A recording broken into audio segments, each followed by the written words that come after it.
faced forward against commitments made back in 1990.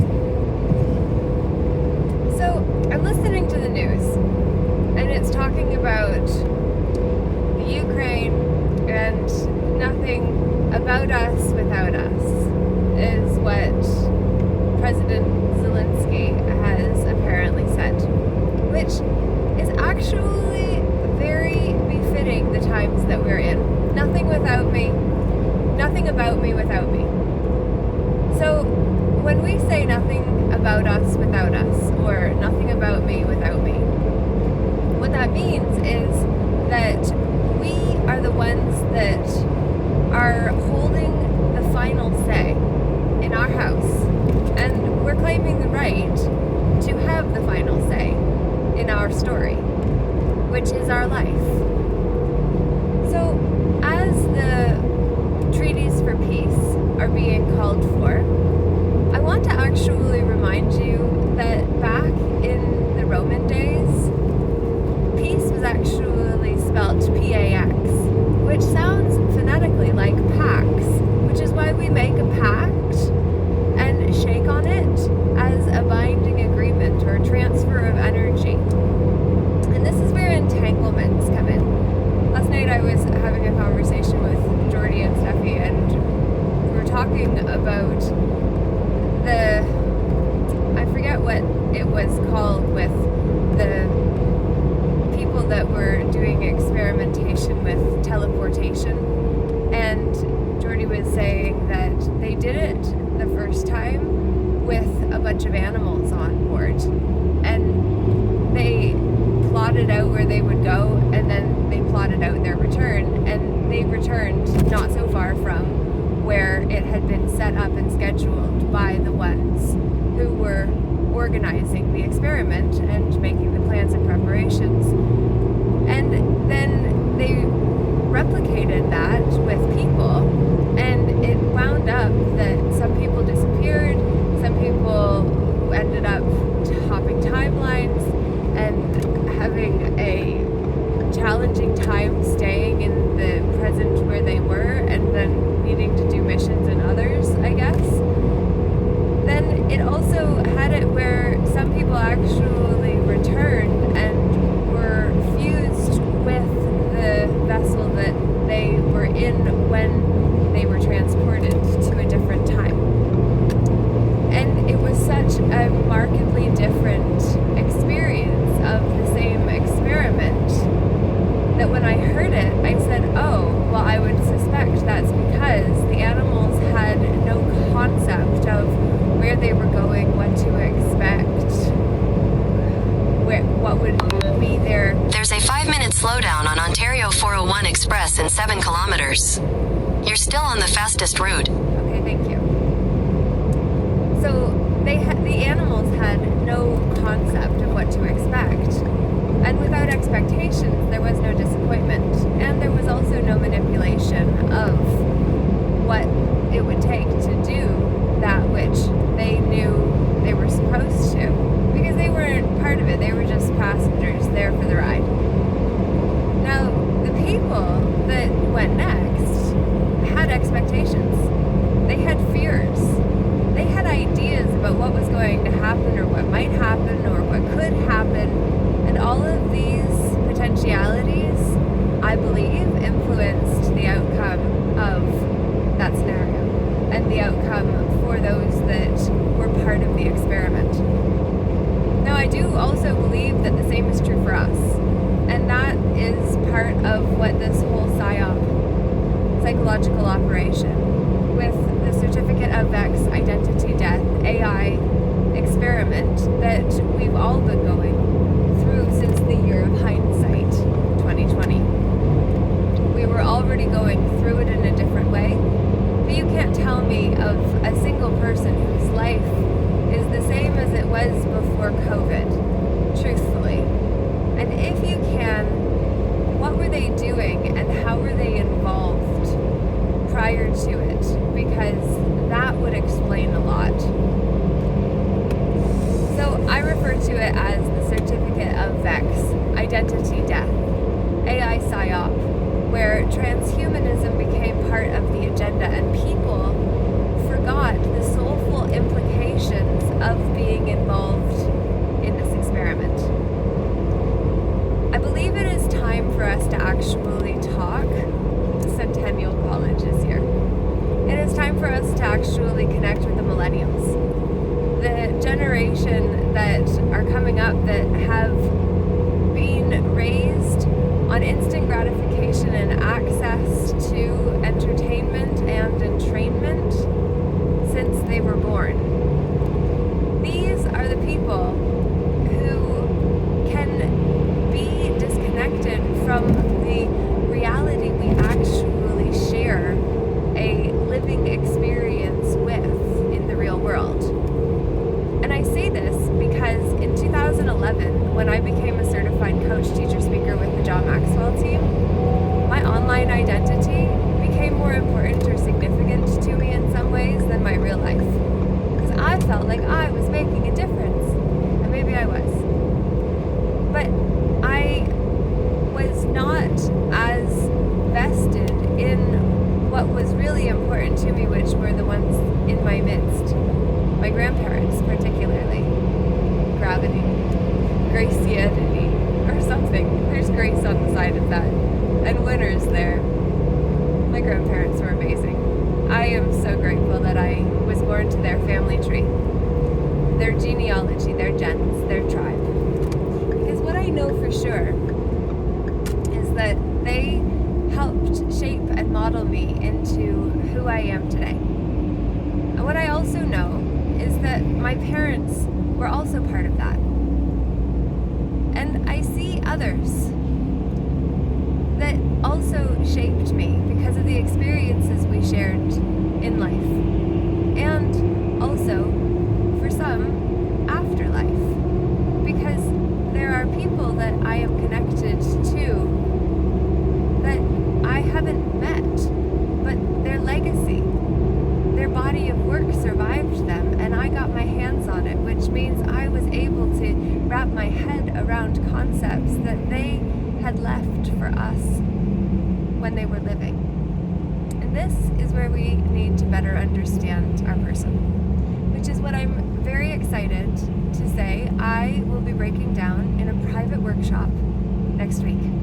I'll be posting it to the 2 meetup groups that I am the organizer for, Peaceful Inner Warriors United being one, and the New You London chapter group that I want to get some events actually going in the Oxford, London area.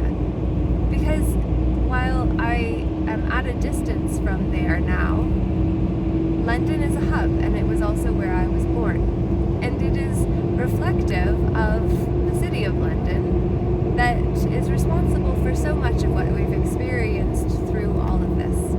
And so I do believe that we need to come together and not only talk about it and point fingers at who's been doing what to who.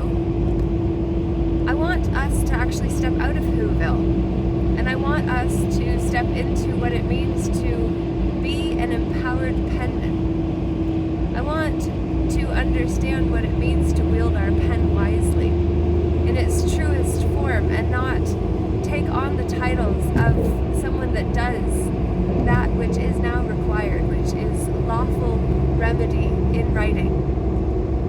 For writs are part of the manor role, as are rights, as are marriages, deaths, and births. All of these things we really need to understand. We really need to understand when it is time to change lanes and when it is better to just stay where we are. Right now, I'm saying to you from the bottom of my heart, which is the Sanctum Sanctorum, private space that no one knows about unless I share it with you or them. But I've learned better. But I used to do that all the time. I used to be an open book. I'd tell you anything. Almost. And then, it bit me enough times for me to finally see Pete's being reflective of St. Peter and the basilica that is said to be such a holy site within the Catholic church. And what I want to do is help you understand how St. Peter's pearly gates of heaven actually connect to the first university known as, or hosted in, bless me, the state of Bologna, which requires us to be less us indeed. Bless me. Bless me. Woo. Bless me. Bless me some more, baby. So, I wanted to keep it under 10 minutes and I didn't manage to, but you're still with me. So now that I've sneezed a few times, I'm going to say those are reflective of tracks that I may have hit, which is a neural pattern that takes me to a destination I may not wish to replicate, but is the only existing framework I have in my being. So it's the one I sneeze because I'm getting redirected internally. I'm learning about German New Medicine, and I'm really grateful to have been recommended a book by Christine Cardoza, who is also a practitioner of GNM, and Jordy's very interested in it and done a lot into it and talked about it for the 3 years that I've known him well. And so I am really excited to be learning about all of this, including tracks and the special biological programs and constellations that form when we're traumatized, and then a trigger is when we are snapped onto the old track that takes us back to that which is not in our best interest, or flips us into the other hemisphere of the brain, which is all very insane in the membrane. Insane in the brain! Selko. We've been sold out and we didn't know it, but we did. Sometimes we've even done it to one another, as we're led to follow because of who we followed, and then our fall was all owed to them. All owed is the way that we get to be the tire masters of karma, getting a mark in school, or as the privateer who got the letter of commission or letter of mark from the sovereign who said they could steal, rape, pillage, and plunder in the name of the sovereign that they represent and use the flag for. That's the more that made us superior or inferior, because we compared ourselves to what we could see and what we couldn't, and got confused between those two. So it seems direct rush, same day. We can have a turnaround in a moment, and sometimes, yes, it is scary to admit we give a shit.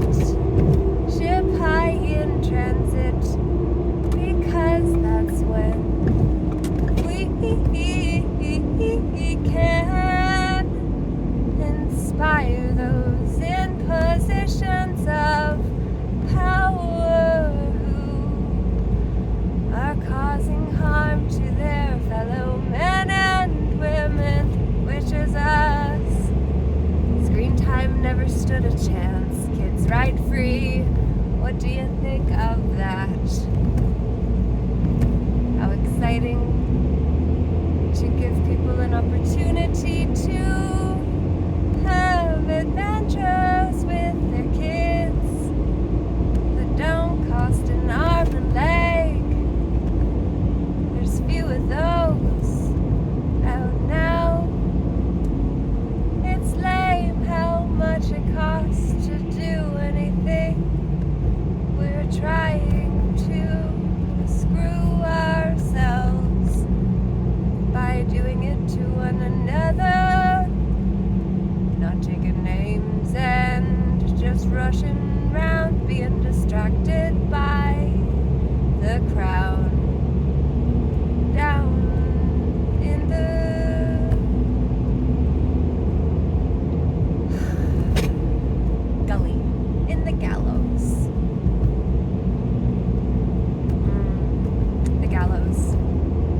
gallows are where we accrue karma and share